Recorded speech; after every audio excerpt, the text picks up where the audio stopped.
sumpahku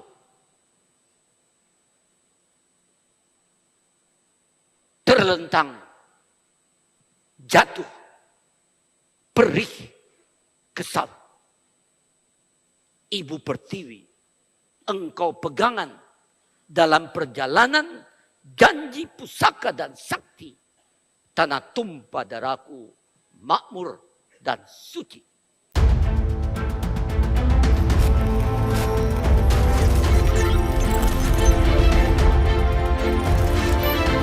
Selamat sore, Bung Firdaus Ilyas. Selamat sore, Bung Meldi Rendra. Oke, ini Selasa ini yang menarik menjelang kontes pemilihan presiden itu adalah membahas presiden-presiden masa lalu, Bung Firdaus. Jadi presiden-presiden masa lalu itu bisa menjadi tonggak ya bagi kita. Dan masing-masing presiden punya tonggaknya masing-masing gitu ya. Habibie dengan demokrasi, Gus Dur dengan pluralisme, ya. Sedangkan Megawati dengan sistem meritokrasinya, dialah yang menyelenggarakan pemilu langsung, dialah yang membuat KPK dan sebagainya. Dan dua berikutnya adalah hasil dari presiden langsung yang punya karakter-karakter yang berbeda juga. Nah, hari ini kita membahas Habibie ya, Bung Firdaus ya. Iya, betul. Gimana kita mengeksplor Habibie sebagai mantan Presiden Indonesia, mantan Presiden Republik Indonesia, dan apa yang bisa kita gali atau pelajaran yang bisa kita dapat dari dia. Iya, Bung Meldi. Jadi kalau kita bicara bergeraknya sebuah bangsa, gitu ya, majunya sebuah pembangunan, menuju kesejahteraan, menuju keadilan, tentu tidak terlepas dari sumbangsih atau peran masing-masing pemimpin terdahulu. Nah, di dalam seri ke depan, paling tidak 4 seri video, kita akan berbicara tentang belajar dari pemimpin-pemimpin terdahulu.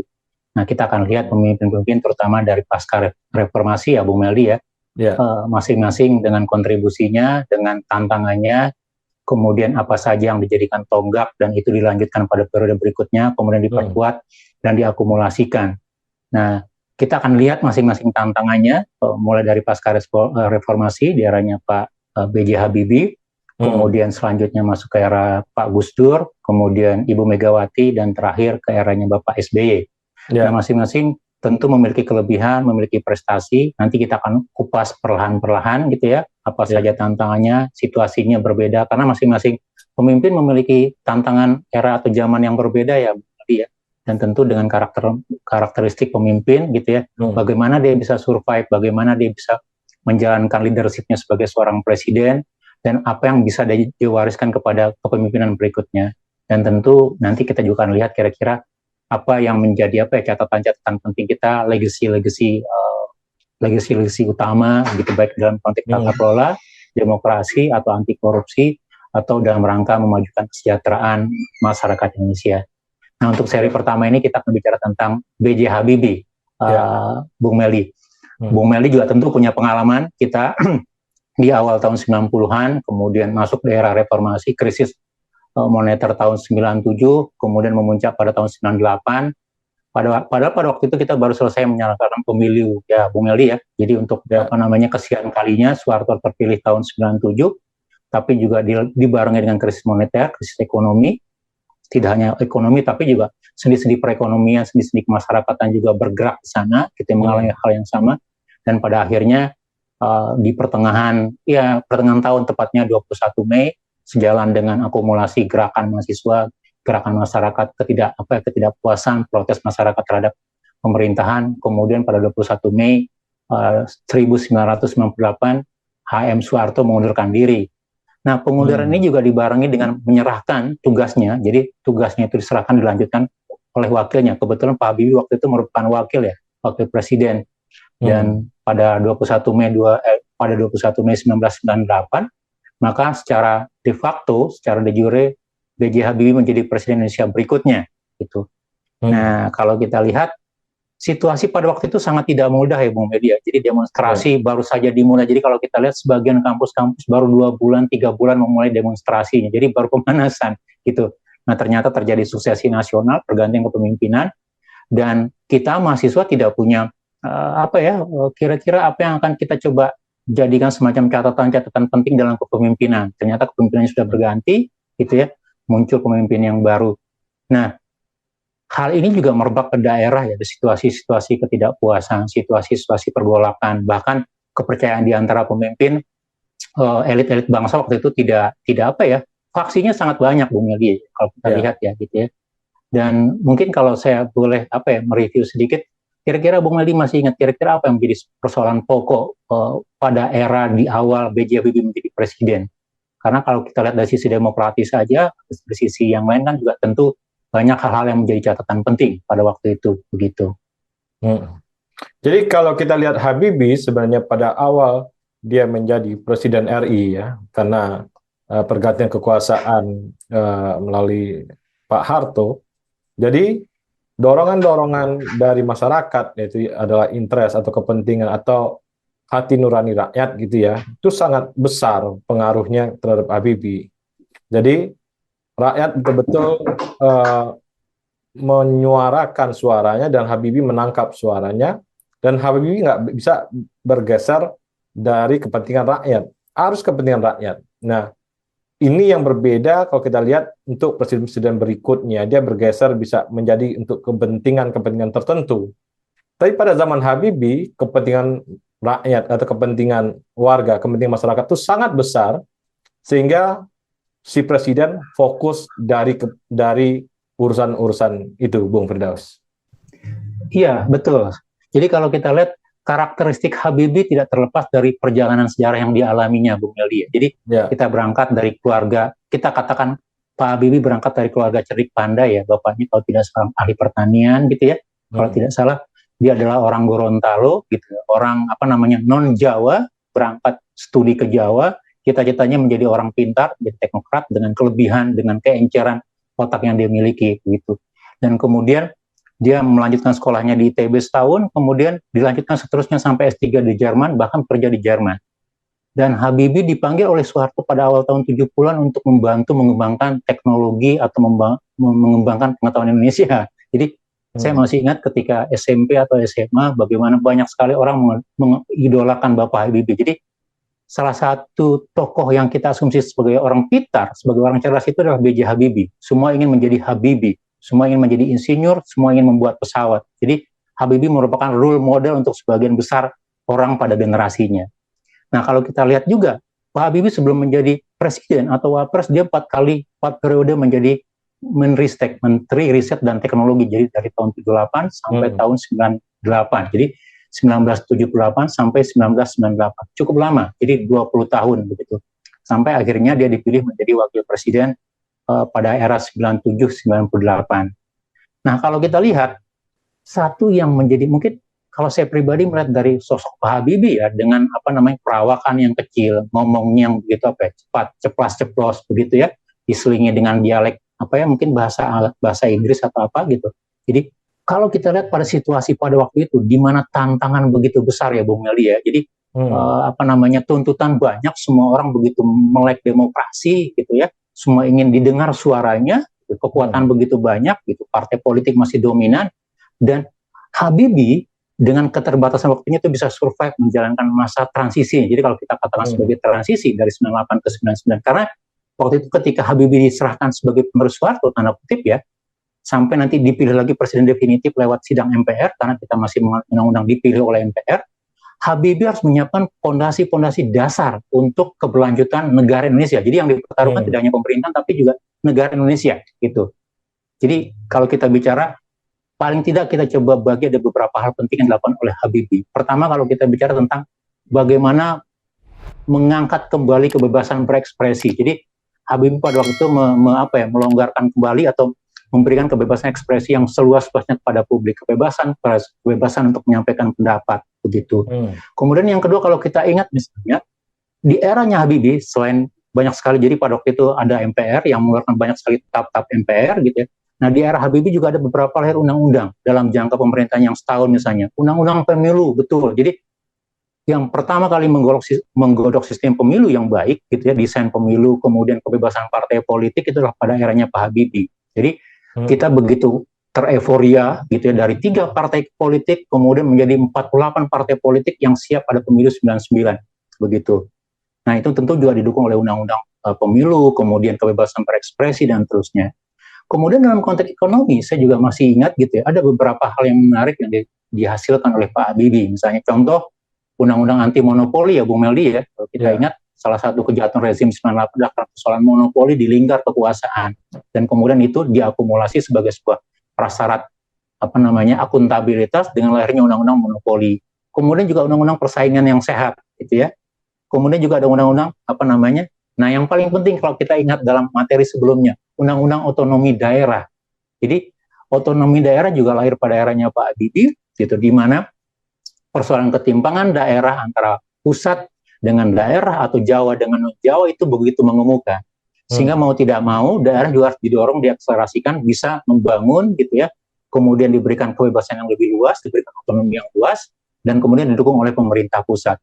Nah, saya pikir itu salah satu prestasi baik dalam konteks keterbatasan waktu, tetapi prestasi-prestasi itu atau sesuatu yang kita bisa contoh ini menjadi fondasi untuk pergerakan bangsa Indonesia ke depan, Bu Nadi. Ya, ya. Nah, Habibie menanamkan itu ya, dan tentunya ini sebuah manuskrip, sebuah catatan bagi bangsa ini harusnya diteruskan kan.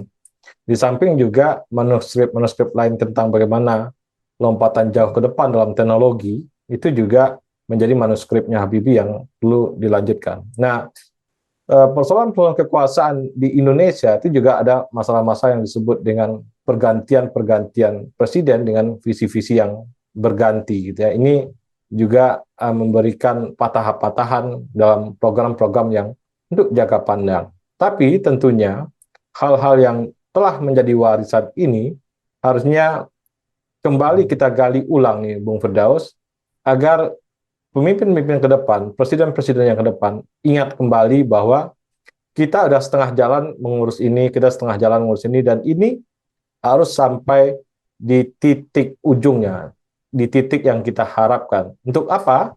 Untuk kepentingan rakyat semata. Betul. Estafet visi, estafet cita-cita, mimpi itu tetap dilanjutkan. Dan kalau kita lihat, ya selain yang tadi kita sebutkan gitu ya, kita juga banyak berhutang budi dalam tanda kutip ya, untuk hal-hal yang baik ya, hal-hal yang positif ya, kepada Presiden Habibie.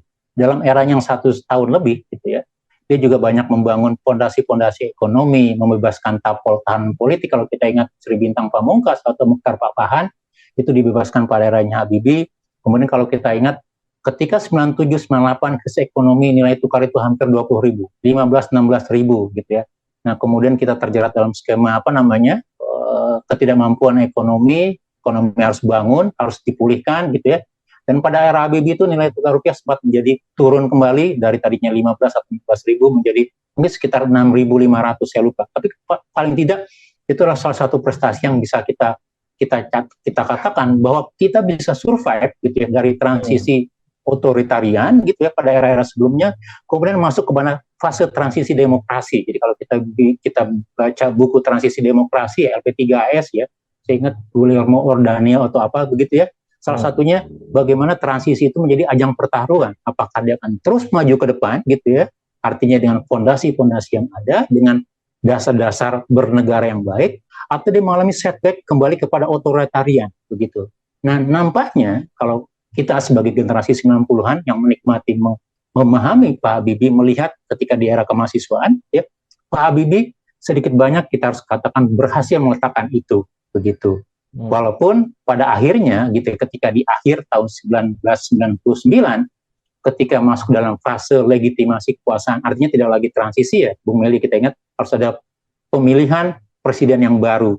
Nah, di ujung kekuasaannya, gitu ya, Pak Habibie juga karena bicara demokratisasi, gitu, menganggap salah satu yang kita anggap sebagai apa ya, mungkin yang jadi perbincangan sampai saat ini adalah referendum Provinsi Timur Timur ya, Bung Meldi ya, gitu ya. Nah, pada waktu terjadi referendum, gitu ya, karena ada pertimbangan politik dan pada akhirnya rakyat Timur Timur, Provinsi Timur Timur memisahkan diri menjadi negara tersendiri, gitu.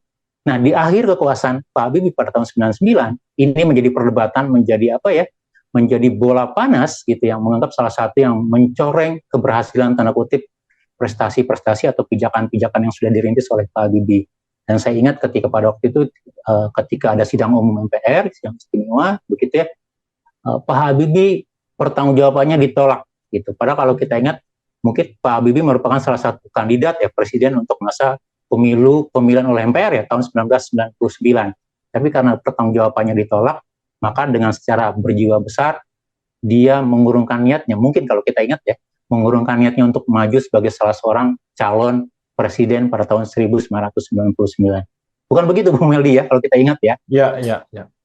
Jadi potret Habibie adalah potret pertarungan elit di tahun segitu. Jadi kalau kita ingin menggali pelajaran dari Habibie, memperkuat program-program yang sesuai dengan keinginan rakyat, keinginan masyarakat itu penting. Tetapi melakukan penguasaan terhadap kepentingan elit-elit nasional itu juga satu hal yang harus juga dikelola, ya. Jadi dua hal ini dalam politik nasional Indonesia itu penting gitu. Jadi kita punya dua sisi. Pertama, kita melihat suara rakyat, dan juga kita harus merangkul elit supaya apa? Supaya tidak melakukan manuver-manuver terhadap suara rakyat yang mau diperjuangkan. Betul. Jadi konsolidasi demokrasi gitu ya, konsolidasi kepentingan-kepentingan gitu ya. Dan kalau kita ingat salah satu yang menjadi salah ciri Pak Habibie ya, dia banyak sekali bicara tentang kecintaan, cintanya kepada Ibu Ainun, cintanya kepada teknologi, cintanya kepada kesejahteraan bangsa. Dua ramuan ini, kecintaan kepada Republik ini dan juga kepentingan bersama, itu salah satu yang menjadi ciri seorang Habibie. Seorang yang kalau kita katakan dari fisiknya kecil, gitu ya, mungil, ya, tapi bisa mengelola masa-masa pancaroba demokrasi Indonesia, masa-masa penuh tantangan, gitu ya, masa-masa yang bisa membalikan keadaan kembali kepada bentuk semula atau ke bentuk rezim otoritarian, tetapi bisa berangkat menjadi tolakan untuk maju lebih demokratis, lebih memperjuangkan cita-cita berbangsa. Mungkin kalau yang saya ingat ya artinya dengan dengan rentang kekuasaan yang terbatas begitu ya. Itulah salah satu legacy atau peninggalan-peninggalan pokok dari Pak Habibie. Bahkan ketika dia sudah turun dari presiden pun Bung Meldi ya, Pak Habibie masih aktif ya, banyak memberikan kontribusi dalam pemikiran, dalam teknologi, bahkan juga ide-ide pembangunan begitu ya Bung Meldi ya. Ya, dari segi agenda-agenda rakyat, sebenarnya Habibie dianggap cukup berhasil ya. Tapi berkomunikasi dengan elit, berkomunikasi dengan banyak hal, ini yang menjadi sebuah